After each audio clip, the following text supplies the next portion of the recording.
सोचिए, अगर आप जंगल की सैर पर गए हों और अचानक गायब हो जाएं, बिना कोई निशान छोड़े, बिना कोई आवाज, बस यूं ही गुम हो जाएं। क्या आपने कभी सोचा है कि ये कैसे हो सकता है? क्या ये कोई जंगली जानवर का हमला है या कोई अजीब अदृश्य ताकत का खेल? और सबसे हैरान कर देने वाली बात यह है कि ये घटना सिर्फ एक बार या दो बार नहीं हुई है। अमेरिका के जंगलों में सैकड़ों लोग यूं ही गायब हो गए और आज तक उनका कोई सुराग नहीं मिला। क्या है ये मिसिंग 411 का रहस्य?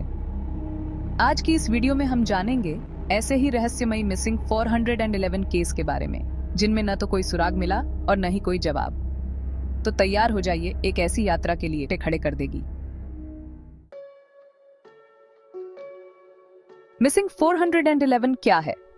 मिसिंग 411 एक किताबों की श्रृंखला और डॉक्यूमेंट्री है जिसे डेविड पॉलिट्ज ने लिखा है।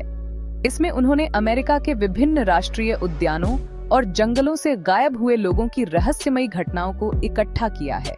ये केस इतने अजीब हैं कि इनकी जांच करने वाले पुलिस और खोजी टीमों के भी होश उड़ गए। इन घटनाओं में गायब होने वाले लोगों का कोई सुराग नहीं मिला, न कोई संघर्ष का निशान और न ही किसी तरह का सबूत। यह न केवल डराने वाला है, बल्कि हैरान करने वाला भी है। अजीबोगरीब घटनाएं और पैटर्न कई मामलों में देखा गया है कि गायब हुए लोगों का अंतिम स्थान एक शांत, निर्जन जंगल या पहाड़ी इलाका था। कुछ लोग अपने दोस्तों या परिवार के साथ थे और अचानक बिना किसी चेतावनी के गायब हो गए। उनके गायब होने का कोई शोर, संघर्ष या किसी तरह की घबराहट का निशान नहीं मिला। लेकिन कुछ पैटर्न्स हैं जो इस रहस्य को और गहरा बनाते हैं। मौसम में बदलाव। कई मामलों में जैसे ही व्यक्ति गायब होता है, मौसम अचानक खराब हो जाता है।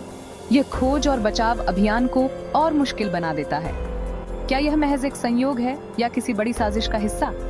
अजीब स्थान पर मिलना। गायब होने के बाद अगर व्यक्ति मिलता है तो अक्सर बहुत दूर और अजीब स्थान पर मिलता है, जहां जाने का कोई तर्क नहीं होता। जैसे एक केस में एक बच्चा 12 मील दूर पहाड़ी पर मिला, जबकि उस दिशा में न जाने का कोई कारण नहीं था। बच्चा गायब और फिर मिलना एक प्रसिद्ध मामला डेनिस मार्टिन का है, जो 1969 में great smoky mountains national park से गायब हो गया था। वह अपने परिवार के साथ पिकनिक मना रहा था और अचानक खेलते खेलते गायब हो गया। खोजी दलों ने 56 वर्ग मील का इलाका छाना, लेकिन कुछ भी हाथ नहीं लगा। बाद में कुछ दिनों बाद उसकी लाश एक ऐसे स्थान पर मिली जो काफी ऊंचाई पर था और वहां तक पहुंचना बच्चे के लिए असंभव था। सवाल उठता है कि वह वहां तक कैसे पहुंचा। कई बार गायब हुए लोग या तो बहुत दूर किसी अजीबोगरीब स्थिति में मिले या फिर उनका कोई सुराग भी नहीं मिला। कुछ मामलों में उनके कपड़े, जूते और अन्य सामान व्यवस्थित रूप से एक जगह पर पाए गए, जैसे कि उन्हें किसी ने वहां सजा कर रखा हो। एक केस में एक आदमी का शरीर मिला, लेकिन उसके पैर में जूते नहीं थे और उसके जूते 1 मील दूर सही सलामत पाए गए। कुछ मामलों में लोग बताते हैं कि उन्होंने रहस्यमयी आवाजें सुनी या बत्तियां देखीं। एक मामले में एक महिला ने बताया कि उसने रात में जंगल में चमकीली बत्तियां देखीं और अगले ही दिन वहां से एक व्यक्ति गायब हो गया। क्या ये सब महज संयोग हैं या कोई अज्ञात ताकत काम कर रही है? धार्मिक दृष्टिकोण। कुछ धार्मिक गुरुओं का मानना है कि यह किसी दुष्ट आत्मा या पारलौकिक शक्ति का काम है। वे इसे बुरी आत्माओं का खेल मानते हैं जो जंगलों में छुपी होती हैं और उन लोगों को अपना शिकार बनाती हैं जो उनके क्षेत्र में प्रवेश करते हैं। कुछ गुरुओं का मानना है कि यह उन जंगलों का प्राचीन श्राप है जो कभी वहां रहने वाली आत्माओं के लिए पवित्र स्थल हुआ करते थे। वैज्ञानिक दृष्टिकोण। वैज्ञानिकों का मानना है कि इन घटनाओं के पीछे मनोवैज्ञानिक या प्राकृतिक कारण हो सकते हैं, जैसे कि कोई व्यक्ति दिशा भटक जाना, जंगली जानवरों का हमला या अचानक आई कोई बीमारी। लेकिन वे भी मानते हैं कि कुछ मामलों में ऐसे पैटर्न दिखते हैं जिन्हें साधारण तर्क से समझाना मुश्किल है। कुछ वैज्ञानिक यह भी मानते हैं कि ये हो सकता है कि ये लोग किसी स्पेस टाइम एनोमली या वर्म होल में फंस गए हों, जो उन्हें एक स्थान से दूसरे स्थान पर ले जाती है। 7. अजीबोगरीब घटनाएं और रहस्यमयी आंकड़े। पेड़ों के ऊपर मिला शव। एक केस में एक व्यक्ति का शव एक ऊंचे पेड़ की शाखा पर पाया गया, जबकि जमीन पर कोई ऐसा निशान नहीं था जिससे पता चले कि वह कैसे वहां पहुंचा। शरीर के हिस्सों का गायब होना। कई मामलों में गायब हुए व्यक्ति का शव या तो बहुत बुरी हालत में मिला या फिर उसके शरीर के कुछ हिस्से गायब थे, जैसे कि वे किसी जानवर का शिकार हुए हों। लेकिन कोई भी जानवर अपने शिकार को इस तरह व्यवस्थित ढंग से नहीं रखता।